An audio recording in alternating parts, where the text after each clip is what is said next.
but at the same time, I think we're in a position after game one where, we just have to be solid with our approach. We did a lot of things well. We did a lot of things that need improvement. And if we can continue to do the things we did well again, and at the same time clean up some of the things that we can do better, I think it puts us in a position to compete and try to win the game.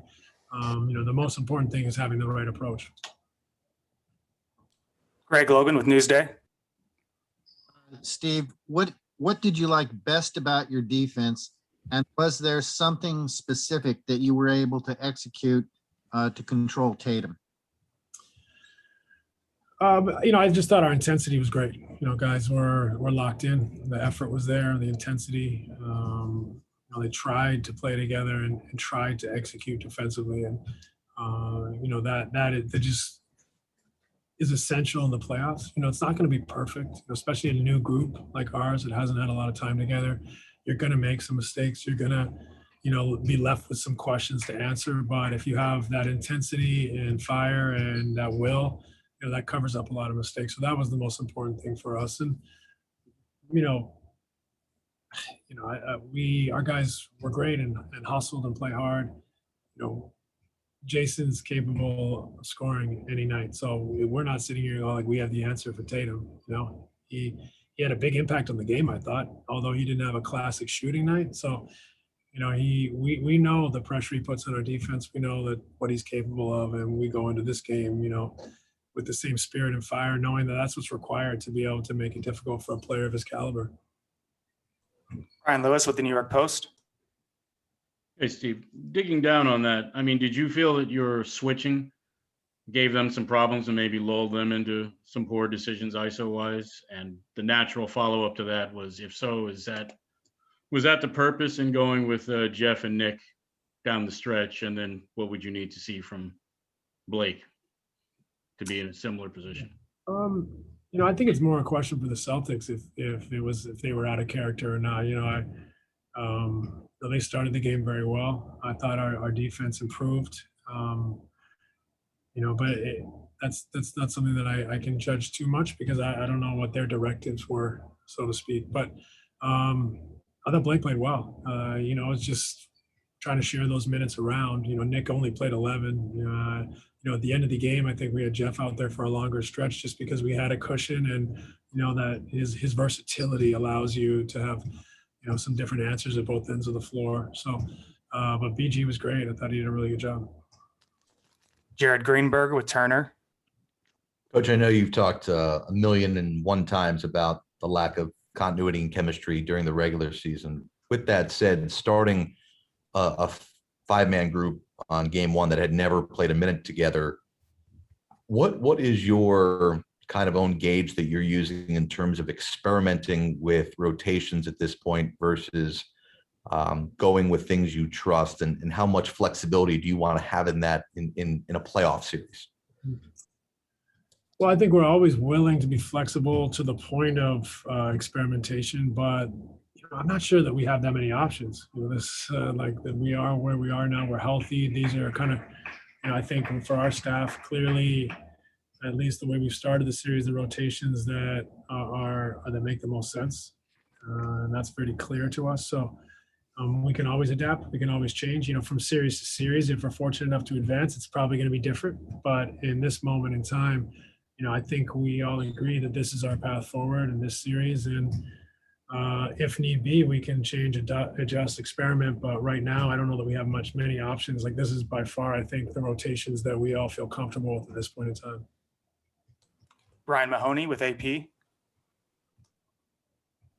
Stephen, in the two games you've had your big three recently, both were slow starts for them. I know it's only two games, but do you get the sense you kind of have to get into the rotation so they start to play individually or maybe with one other guy till they get themselves going, and then maybe, second half, then they kind of work well together, all three of them? I think it's an interesting point. I'm not sure that I would say we have to get to the rotations, but I would say that there is some, let's call it newness. So when they get out there and start a game together, it's like it's just had so little reps together, especially recently, that it's going to take time for them to, I think, to walk on the floor and just be firing on all cylinders. So that that we've talked about it many times, but that is our gap right now. What we have to overcome is just that common experience and that time together. It's made what we do very simple, frankly, because we just haven't had the time. So I don't know that we need to get into our rotations. That does probably help, but I don't know that is the answer. I think it's just more so that it's just all so new, and we're going through this experience for the first time. These guys haven't played together as a five, so to speak. So that does take a moment, especially when you're in the playoffs. Alex Schiffer, The Athletic. Hey, Steve, Jared kind of took my question. So to pivot a little bit, you've talked about how this is, the hand you've been dealt of trying to, have small sample sizes and learn from that. I mean, even though it's not what you'd prefer, have you found any pros to kind of going about the way you've had to do it, if any? Well, I think we've always stayed positive and not tried to have any excuses built in. We just accept this is it, and this is our challenge. So we try to enjoy it, try to figure it out, try to give the guys confidence and support, and allow them the space to be themselves, but also guide them and help them get to their comfort zone and that cohesion and connectivity as quickly as possible. So yeah, I don't know if I have a direct answer for you, but we've tried to make that a positive and try to help our group adapt and maybe grow some resolve and some ability to be flexible with one another. Tom Westerholm, Boston.com. Hey, Steve, I was just wondering if you could speak to the impact that Bruce Brown has had for you guys this year, and if if he was particularly excited for this series, just given he's a Boston native. I actually never talked to him about playing his hometown team, but he's had a huge impact on our team this year. He's just such a competitor. The way he approaches the game is incredible, but it's special for our group too, to have that guy that will be a Swiss Army knife, will guard multiple positions. For a guard, he picks and rolls. He defends multiple superstars at different positions, but he also is an incredible rebounder for his size. So all those little ingredients make a player that's super valuable for us. And that, I just one of my favorite guys, to be able to go out there and compete the way he does every day, undersized, ask him to guard bigger guys, ask him to rebound with bigger guys, ask him to roll the basket and make plays.